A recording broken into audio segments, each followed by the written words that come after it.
তুমি এখনই আমার জন্য মাতাল হয়ে যাবে ধরে। জান, চলো আজ রাতটা একসাথে কাটাই। খুব মজা করব তোমার সাথে। জান, এটা খেয়ে নাও, তারপর রাতে আরো মজা করতে পারবে। বন্ধুরা, আজকের ভিডিওটা শুরু করার আগে চ্যানেলটিকে লাইক, সাবস্ক্রাইব করে শেষ পর্যন্ত সঙ্গে থাকবেন। ভিডিওটিকে কোথা থেকে দেখছেন অবশ্যই জানাবেন। আমার নাম রায়না রহমান। আমি ঢাকা জেলার একজন মহিলা ইন্সপেক্টর। সেদিন রাতে হঠাৎ 14 নম্বর হাজতের অ্যালার্ম বেজে ওঠে। আমি দৌড়ে 14 নম্বর হাজতের দিকে যেতেই জেলের মাইকে ঘোষণা হয় সব অফিসারকে মিটিং রুমে আসতে বলা হচ্ছে। এরপর আমি মিটিং রুমে পৌঁছাই। সেখানে 14 নম্বর হাজত নিয়ে অনেক কথা হয়। মিটিং শেষ হলে আমি জেল থেকে বেরিয়ে জিপে করে হাইওয়ে ধরে রওনা দিই। হাইওয়ে দিয়ে যেতে যেতে রাত হয়ে যায়। হঠাৎ জিপটাও খারাপ হয়ে যায়। আমি জিপ থেকে নেমে কি হয়েছে বুঝতে চেষ্টা করি। ঠিক তখনই হঠাৎ একটি পকেট লাইটের আলো আমার দিকে পড়ে, আর সেই আলো চিরে কেউ একজন আমার দিকে এগিয়ে আসে। সুন্দরী, কোথায় যাচ্ছ এত রাতে? এদিকে এসো। আপনি একজন সাধু হয়ে এরকম ব্যবহার কেন করছেন? একটু ধৈর্য ধরো। তুমি এখনই আমার জন্য মাতাল হয়ে যাবে ধরে। জান, চলো আজ রাতটা একসাথে কাটাই। খুব মজা করব তোমার সাথে। হ্যাঁ জান, আজ ভীষণ মজা হবে। জান, এটা খেয়ে নাও, তারপর রাতে আরো মজা করতে পারবে। দ্রুত দৌড়াতে শুরু করলাম এবং সাধুও আমার পেছনে দ্রুত ছুটতে লাগলো। আমার শ্বাস প্রশ্বাস দ্রুত হয়ে গিয়েছিল। আমি প্রাণপণ শক্তিতে হাঁপাতে হাঁপাতে কাঁপতে কাঁপতে নিজের জীবন বাঁচাতে দৌড়াচ্ছিলাম। হঠাৎ বৃদ্ধ সাধু আমাকে পেছন থেকে ধাক্কা দিল এবং আমি রাস্তার মাঝখানে পড়ে গেলাম। বৃদ্ধ সাধুর চেহারায় এখন এক অদ্ভুত নেশা চলে এসেছিল। সাধু নিচে পড়ে থাকা আমার দিকে অদ্ভুত দৃষ্টিতে তাকাতে লাগলো। আমি নিচে রাস্তায় পড়েছিলাম, বাঁচার আর কোনো রাস্তা বাকি ছিল না। হঠাৎ বৃদ্ধ সাধুও রাস্তায় বসে পড়ল এবং যেই আমাকে ধরার জন্য দুহাত বাড়ালো, আমি হঠাৎ জোরে তাকে ধাক্কা দিয়ে পেছনে ফেলে দিলাম। আমি উঠে দাঁড়াতেই সাধু দ্রুত আমার কাছে এলো এবং পেছন থেকে আমাকে ধরে ফেলল। হঠাৎ আমি জোর গলায় বললাম, দেখো, আমাকে যেতে দাও, এটা তুমি ঠিক করছো না, নতুবা তোমাকে এর ফল ভুগতে হবে। কিন্তু বৃদ্ধ সাধু তখন উন্মাদ হয়ে গিয়েছিল। হঠাৎ সাধু বলল, ওহ, আমি তো ভয় পেয়ে গেলাম। সাধু নিজের কাছে রাখা মালের বোতল উঠালো এবং আমার দিকে এগোতে লাগলো। তারপর বোতলের ছিপি খুলে রাস্তায় বসে থাকা আমার উপর ঢালতে লাগলো। এখন আমি পুরোপুরি মালে ভিজে গিয়েছিলাম। দেখতে দেখতে সাধু অর্ধেক মাল পান করার পর আমাকে বোতল ধরিয়ে দিয়ে বলল, এই নাও, পান করো। আমি ভয়ে ভয়ে বললাম, না, আমি পান করব না। সাধু আমার শরীরের দিকে তাকিয়ে বলল, পান করে নে, নইলে তোর সাথে এমন কিছু করব যে তুই কাউকে মুখ দেখানোর যোগ্য থাকবি না। আমি যে একজন আইপিএস অফিসার, সাধুর হাত থেকে বোতল নিয়ে পান করতে লাগলাম। এখন সাধু অধীর আগ্রহে আমার দিকে তাকাতে লাগল, যেন তার উদ্দেশ্য সফল হতে চলেছে। দেখতে দেখতে আমার শরীর যেন চক্কর দিয়ে উঠল। সে দুহাত মাথায় রাখল। কি হচ্ছে? সাধু অপেক্ষা করছিল কখন আমার নেশা চরমে পৌঁছাবে, এবং তখনই আমি মাতাল অবস্থায় রাস্তার মাঝখানে শুয়ে পড়লাম। আমি এখন আধা অজ্ঞান অবস্থায় পড়েছিলাম এবং আমার কানে বৃদ্ধ সাধুর হাসি প্রতিধ্বনিত হচ্ছিল। হঠাৎ সাধু আমার কাছে এলো এবং ঝুঁকে আমার চেহারা ভালো করে দেখতে লাগল। সে হাত বাড়িয়ে আমার চুলের একটি লট আঙুলে জড়াতে জড়াতে হেসে বলল, হ্যাঁ, এবার মজা হবে। সাধুর চোখে আতঙ্ক এবং পাশব বিকৃতা ছিল। কিন্তু যেই সাধু এগিয়ে আমার গাল স্পর্শ করার চেষ্টা করল, ঝনঝন শব্দ হলো। আমি মাটিতে পড়ে থাকা সেই বোতল হঠাৎ তুলে সর্বশক্তি দিয়ে বৃদ্ধ সাধুর মাথায় আঘাত করলাম। সাধুর চোখের সামনে অন্ধকার নেমে এলো এবং তার মুখ রক্তাক্ত হয়ে গেল। সে টলতে টলতে মাটিতে পড়ে গেল। বৃদ্ধ সাধু মুহূর্তের জন্য স্তম্ভিত হয়ে গেল। আমি মাটিতে পড়তে পড়তে কাঁপতে কাঁপতে উঠতে লাগলাম। আমার শ্বাস দ্রুত ছিল, পা টোল ছিল, নেশার কারণে মাথা ঘুরছিল, কিন্তু পুরো শক্তি দিয়ে দূরে পালাতে লাগলাম। তখনই মাটিতে পড়ে থাকা সাধু চিৎকার করে বলল, কি দেখছি, ওকে ধরতে হবে, এর শাস্তিও অবশ্যই পাবে। সাধু দ্রুত আমার দিকে দৌড়ালো। কিছু দূরেই পৌঁছেছিলাম যে সাধু গিয়ে পা ধরে ফেলল। হঠাৎ সাধু রাগে দৌড়ে কাছে এলো। এখন তার চোখে পাশবিক লালিমা ভরে গিয়েছিল। সে আমাকে টেনে নিজের কাছে নিল এবং কানের কাছে গর্জন করে বলল, তুই আমার সাথে খেলার চেষ্টা করেছিস, এখন তোর শাস্তি আরও বেড়ে গেল।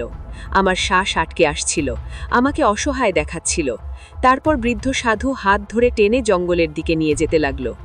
নিজেকে ছাড়ানোর চেষ্টা করলাম, কিন্তু সাধু আমাকে আরও শক্ত করে ধরল এবং টেনে জঙ্গলের এক পুরনো কুঁড়ের কাছে নিয়ে এলো। আমি বুঝে গিয়েছিলাম এবার আমার সাথে কিছু ভুল হতে চলেছে। তখনই সাধু কুঁড়ের দরজা খুলল এবং আমাকে হঠাৎ ভেতরে ধাক্কা দিল। এখন রাতের শেষ প্রহর ছিল, নির্জন জঙ্গল, আর কুঁড়ের ভেতরে পড়ে থাকা যুবতী ও সুন্দরী আমি, এবং নিজের প্রতিশোধ ও মনের আগুন নেভানোর জন্য ব্যাকুল বৃদ্ধ সাধু। হঠাৎ সে দ্রুত দরজা বন্ধ করল এবং নিজেও ভেতরে ঢুকল। তার চোখে কামনার ঝলক আর নিঃশ্বাসে নেশার দুর্গন্ধ। সে এগিয়ে এসে আমার থুতনি শক্ত করে ধরল এবং গর্জন করে বলল, এখন দেখি তোর অহংকার কোথায় যায়। তুই আমাকে সবার সামনে অপমান করেছিস, এখন তোর চিৎকারই আমার জয়ে পরিণত হবে। আমার চোখে জল ছিল, ঠোঁট কাঁপছিল, আমি নিজেকে কোনায় গুটিয়ে নিতে লাগলাম। ঠিক তখনই সাধু ঝাঁপিয়ে পড়তে যাবে, আমার নজর পড়ল সামনে রাখা পুরনো কাঠের তক্তার উপর। সেখানে একটি লম্বা হাতিয়ারের মতো লাঠি রাখা ছিল। সাধু ঝুঁকে আমার মুখ স্পর্শ করার চেষ্টা করল। ঠিক তখনই আমি পুরো শক্তি দিয়ে লাঠিটা তুলে সরাসরি তার চোয়ালে আঘাত করলাম। সে ভয়ানক চিৎকার করে পিছিয়ে গেল, তার মুখ রক্তাক্ত হয়ে গেল। আমি এক মুহূর্ত দেরি না করে দরজা খুলে অন্ধের মতো দৌড়াতে শুরু করলাম। রাতের নির্জন জঙ্গলের পথে খালি পায়ে আমি দূরে পালাচ্ছিলাম। পেছনে বৃদ্ধ সাধু ধাওয়া করছিল। আমার শ্বাস দ্রুত ছিল, পা ক্ষতবিক্ষত হয়ে গিয়েছিল। ঠিক তখনই পেছন থেকে তার ভারী কণ্ঠ ভেসে এলো, দৌড়াতে থাক, কিন্তু আজ আমার হাত থেকে বাঁচতে পারবি না। সে পাগলের মতো আমাকে ধরার জন্য ধাওয়া করছিল। আমি চারদিকে তাকালাম। জঙ্গলের কিনারে একটি পুরনো গেট দেখতে পেলাম। গেটটি আধা খোলা ছিল, ভেতরে শুধু অন্ধকার। এটি কোনো পুরনো ধ্বংসপ্রাপ্ত কারখানা ছিল। আমার পা আপনা আপনি সেদিকে চলে গেল। আমি টলটলে ভেতরে ঢুকলাম। ভাঙাচোরা ইট আর জংধরা মেশিন চারদিকে ছড়িয়ে ছিটিয়েছিল। আমি একটি মেশিনের পেছনে হাঁপাতে হাঁপাতে লুকিয়ে পড়লাম। আমার বুক জোরে ধরফর করছিল, যা নির্জন রাতকে আরও ভীতিজনক করে তুলছিল। কিছুক্ষণ পর গেটটি ধড়াম করে খুলল। বৃদ্ধ সাধু ভেতরে ঢুকে পড়ল। তার পায়ের শব্দ কারখানার ভেতর প্রতিধ্বনিত উঠছিল। কোথায় লুকিয়েছিস? তার কণ্ঠ কারখানার দেয়ালে ধাক্কা খেয়ে প্রতিধ্বনিত হল। আমি নিজের ঠোঁট দাঁতে চেপে শ্বাস আটকে বসেছিলাম। বৃদ্ধ সাধু ধীরে ধীরে পা বাড়িয়ে অন্ধকারে এদিক ওদিক দেখছিল। তখনই সে নিচে থেকে জং ধরা লোহার রড ওঠালো এবং সেটা মাটিতে ঘষতে ঘষতে এগোতে লাগল। হঠাৎ একটি শব্দ শুনে সাধু জোরে হাসল। তখনই হঠাৎ আমি নিজের মুখ তার দিকে ঘুরিয়ে বললাম, দেখো, তুমি যা করতে চলেছ তা ঠিক করছো না। এর পরিণাম তোমার জন্য খুব খারাপ হবে। আইন তোমাকে এর শাস্তি দেবে। সাধু হাসতে হাসতে বলল, আরে পাগল মেয়ে, তুই কি এখনো ভাবছিস আমি তোকে এমনিই যেতে দেব? আসলে আমি একজন সাধু। আইন সেটাই যা আমি চাই। আর এখন এই নির্জন জায়গায় তোর চিৎকার শোনার কেউ নেই। আমি ভয়ে ভয়ে সেখান থেকে উঠে দাঁড়ালাম। এখন সাধু কাছে এসে আমার শরীরের গন্ধ শুকতে লাগল। হঠাৎ আমি একদম জোরে সাধুকে পেছনের দিকে ধাক্কা দিলাম এবং কারখানা থেকে বেরিয়ে এলাম। তারপর আমি আবারও দূরে পালাতে লাগলাম। কিন্তু কিছু দূর যেতেই জঙ্গলের পথে সাধু রাস্তা আটকে আমার সামনে দাঁড়িয়েছিল। আমি অন্যদিকে পালাতে চাইলাম, কিন্তু সাধু আগেই সেখানে পৌঁছে গিয়েছিল। এখন আমার জন্য সব রাস্তা বন্ধ হয়ে গিয়েছিল। আমি ভয়ে ভয়ে নিজের চোখ বন্ধ করে নিলাম, 2 হাত নিজের চোখের ওপর রাখলাম। বৃদ্ধ সাধু জোরে মাটিতে পা ঠুকে গর্জন করে বলল, ওঠ আর চল, নিজেই গিয়ে কুড়িতে শুয়ে পড়, নইলে এই জঙ্গলেই তোর ব্যবস্থা করে দেব। আমি ধরফর করা বুক নিয়ে ধীরে ধীরে চোখ থেকে হাত সরালাম। কাঁপা গলায় বললাম, তুমি ভাবছো তোমার কাছে সাধুর পোশাক আছে তাই যা খুশি করতে পারো, কিন্তু মনে রেখো, জুলুম কখনো দীর্ঘস্থায়ী হয় না। সাধুর মুখে ব্যঙ্গাত্মক হাসি ফুটে উঠল। বড় সাহসিকতার লেকচার দিচ্ছিস, কিন্তু আজ এই কথাগুলো তোর কোনো কাজে আসবে না। হঠাৎ সে বলল, এমনি মানবি না। সে তার ঝুলি থেকে দড়ির টুকরো বের করল এবং বলল, এর হাত পা বেঁধে দাও।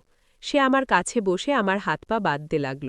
আমি মনে মনে ভাবলাম যদি একবার বাধা পড়ে যায় তাহলে বাঁচার আর কোনো উপায় থাকবে না। ঠিক তখনই আমি তাকে বললাম, আচ্ছা ঠিক আছে, তুমি যা চাও আমি তার জন্য তৈরি। এটা শুনে সাধু জোরে জোরে হাসতে লাগল।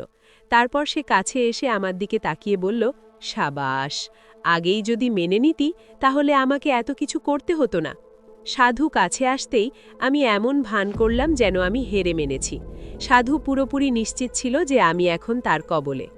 এখন তুই নিজেই তৈরি, তাহলে আর দড়ির দরকার নেই, সোজা কুড়িতে গিয়ে বস। এখন আমি নির্জন জঙ্গল আর অন্ধকার রাতের ভেতর কুড়ির দিকে হাঁটতে লাগলাম। বৃদ্ধ সাধুও নিজের উদ্দেশ্য পূরণের জন্য অধীর হয়ে আমার পেছনে হাঁটতে লাগল।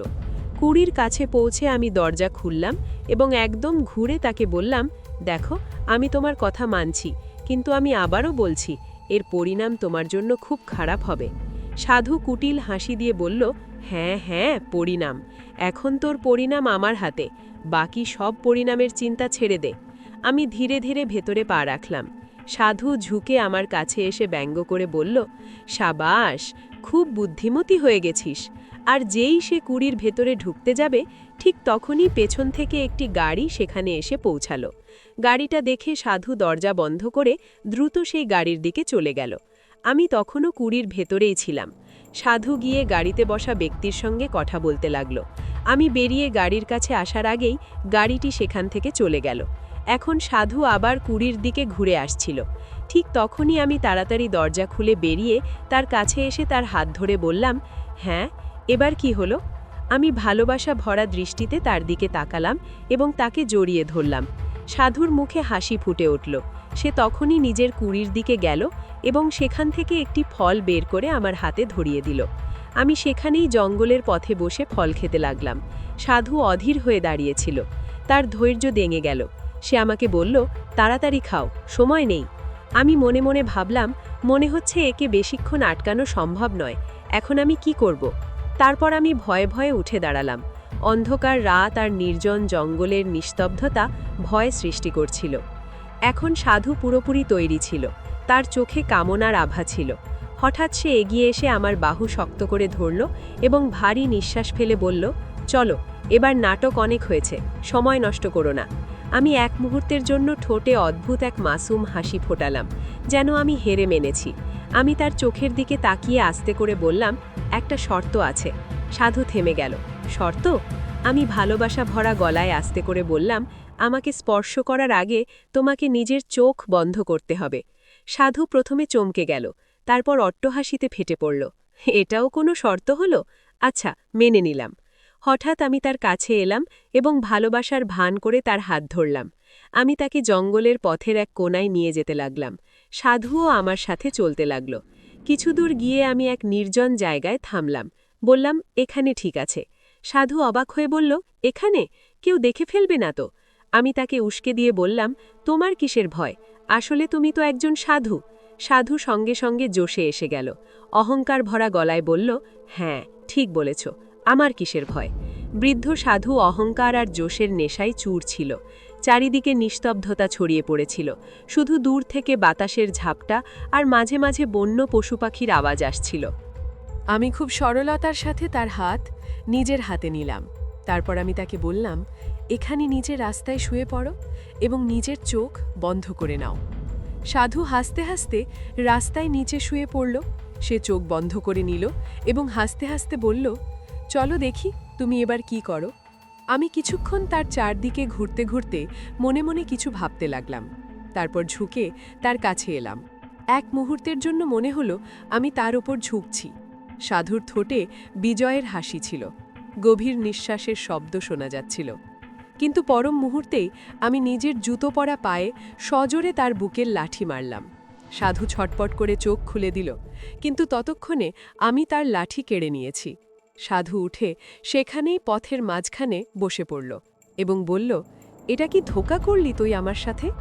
ঠিক সেই সময় আমার খেয়াল হলো আমার কাজ এখনো শেষ হয়নি। আমি নিজের মুখে হালকা হাসি এনে তার কাছে এসে বসলাম। লাঠি তার হাতে ধরিয়ে দিয়ে ভালোবাসা ভরা দৃষ্টিতে তার চোখের দিকে তাকিয়ে বললাম, আমি তোমাকে শুধু এটা দেখাতে চাইছিলাম, আমি যদি পালাতে চাইতাম তবে পালাতে পারতাম, কিন্তু এখন আমার ইচ্ছে আমি নিজেই এর জন্য তৈরি। এটা শুনে সাধুর মুখে আবার হাসি ফিরে এলো। সে আমাকে জড়িয়ে ধরতে চাইল। আমি বললাম, 1 মিনিট, আগে আমাকে বলো, তুমি কি সত্যিই এত শক্তিশালী সাধু যে যা চাও তা করতে পারো? সাধু অহংকার ভরা গলায় বলল, হ্যাঁ। হঠাৎ আমি তার হাত ধরলাম এবং তাকে কুড়ির দিকে নিয়ে যেতে লাগলাম। সাধু অবাক হয়ে এসব দেখতে লাগল। হাঁটতে হাঁটতে আমরা দুজনেই কুড়ির কাছে পৌঁছালাম। এখন নির্জন জঙ্গলে রাতের শেষ প্রহর ছিল। সেখানে শুধু আমি আর বৃদ্ধ সাধু উপস্থিত ছিলাম।